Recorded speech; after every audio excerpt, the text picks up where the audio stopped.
મિત્રો અનેક લોકસભાની બેઠકો પર ઉમેદવાર ફોર્મ ભરતા હોય છે અને સાથે સાથે એક ડમી ફોર્મ પણ ભરવામાં આવતું હોય છે। ભારતીય જનતા પાર્ટી જે નેતા પર એટલે કે ભારતીય જનતા પાર્ટી જે કાર્યકર્તા પર વિશ્વાસ મૂકે છે તેઓ પર જ એક તાજ એક સિરે તાજ પહેરવામાં આવતો હોય છે। ડૉક્ટર હેમાંગ જોશીએ ઉમેદવારી પત્ર ફોર્મ ભર્યું પરંતુ સાથે એક ડમી ફોર્મ પણ ભરવામાં આવ્યું।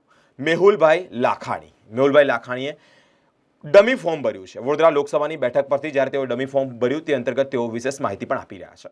मैं આગળ પણ વાત કરીને ફરી એક વખત કહું છું કે ભારતીય જનતા પાર્ટીમાં કાર્યકર્તાને જે કાર્ય જવાબદારી સોંપાય એમાં આનંદ આવતો હોય છે। દરેક કાર્યકર્તા, હું નહીં, દરેક કાર્યકર્તા આનંદ મંગલ મોજથી આ કામ કરતો હોય છે। એને એવું કહેવામાં આવે કે ભાઈ તું તારા બૂથ નંબર 59માં 4 સોસાયટીની અંદર આ પત્રિકા વહેંચીને આવજે અને એને જે આનંદ થાય અને મને આવી રીતે દરરોજ અલગ અલગ બૂથમાં મોકલાયો છે એ જે વખત જે આનંદ થાય છે એવો જ સેમ આનંદ મને આજે ડમી ફોર્મ ભર્યું ત્યારે થાય છે। કહેવાનો મારો મતલબ એવો છે કે ભારતીય જનતા પાર્ટીની અંદર જ્યારે પક્ષ વ્યવસ્થામાંથી કાર્યકર્તાને જે કામ સોંપે, કાર્યકર્તા મારી જેમ બધા જ આનંદ મંગલ મોજથી એ કામ કરતા હોય છે અને ખૂબ મજા આવે છે। જે કામ સોંપાય, મારા માટે વાત નથી કરતો ડમી ઉમેદવાર, મુખ્ય ઉમેદવારે બી ક્યાં આ વખતે એવું કહ્યું હતું કે લાવો મને ચૂંટણી લડવાની છે, એવું ફોર્મ તો ભર્યું નહોતું, પાર્ટીએ નક્કી કર્યું। એટલે ભારતીય જનતા પાર્ટીની અંદર તમામ કાર્યકર્તા માટે પાર્ટી નક્કી કરતી હોય છે કે ભાઈ તમારો રોલ શું છે અને પાર્ટી જે કે પક્ષ જે કે એ કામ બધા એક સાચા સૈનિકની જેમ આનંદ મંગલ મોજથી કરતા હોય છે।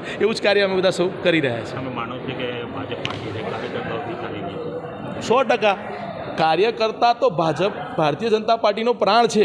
ગઈકાલની આપણે રેલીની રેલા, કેવડો મોટી રેલીનો આપણે સમર્થન જોયું। આ સમર્થન શું તો કે જન સમર્થન, કાર્યકર્તા સમર્થન, આજે બધા કાર્યકર્તાઓનું સમર્થન અને 7 તારીખે વડોદરાની તમામ જનતાનું સમર્થન, જે ચૂંટણીના પરિણામના દિવસે ખોબે ખોબા ભરીને તમને દેખાશે કે ભારતીય જનતા પાર્ટીને કેટલા બધા મત આપ્યા વડોદરાની જનતાએ અને કેટલો મોટો વિશ્વાસ વ્યક્ત કર્યો। કદાચ એક નવા જ આયામો નવા જ શિખરો સર કરીએ અને કંઈક અલગ જ પરિણામ હોય, ખૂબ મોટા માર્જિનવાળું પરિણામ હોય, સામેના ઉમેદવારની ડિપોઝિટ ચોક્કસપણે ડૂલ થવાની, એવું ભારતીય જનતા પાર્ટીના અદના કાર્યકર્તા તરીકે મને સંપૂર્ણ વિશ્વાસ છે।